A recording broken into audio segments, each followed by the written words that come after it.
The Jesus Storybook Bible. Filled full. There were once 5,000 tired and hungry, and probably very grumpy people sitting on a hillside, wanting their dinner. They'd come to hear Jesus that day. They came before breakfast, stayed all morning, all afternoon, and way past dinner.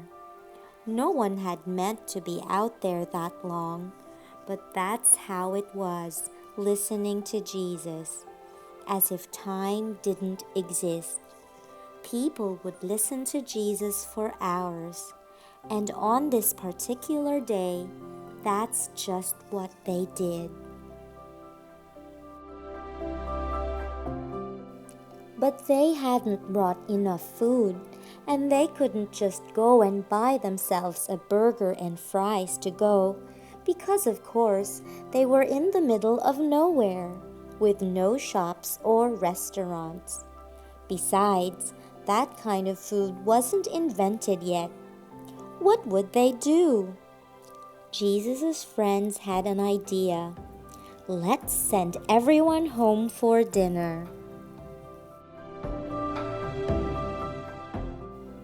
They don't need to go, Jesus said. You can give them something to eat. Did Jesus want them to travel all the way to town and buy food for everyone?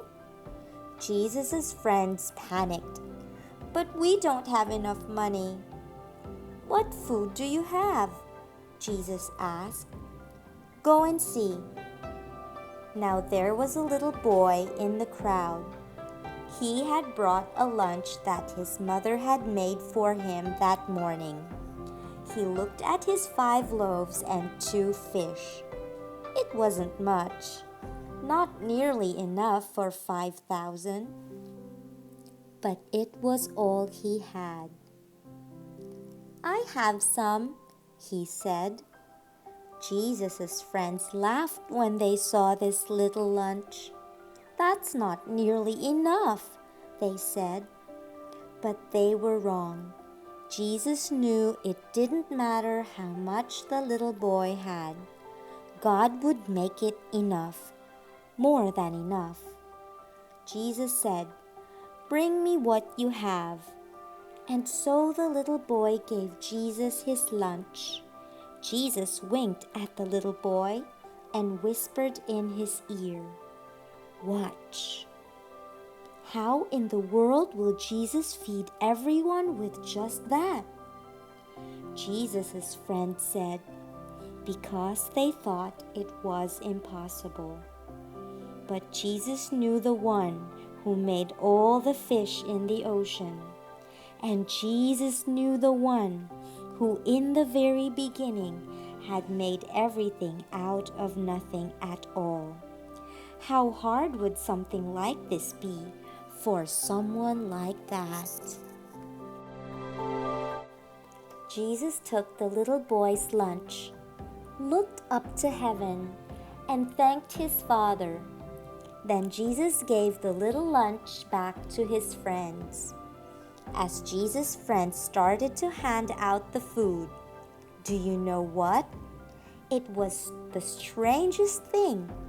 No matter how much they broke off, there was always more, and more, and more.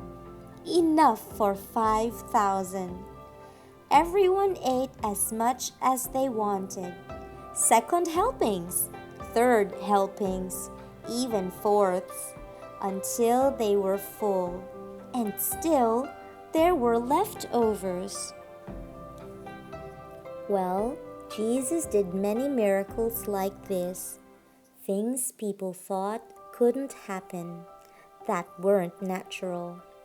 But it was the most natural thing in all the world.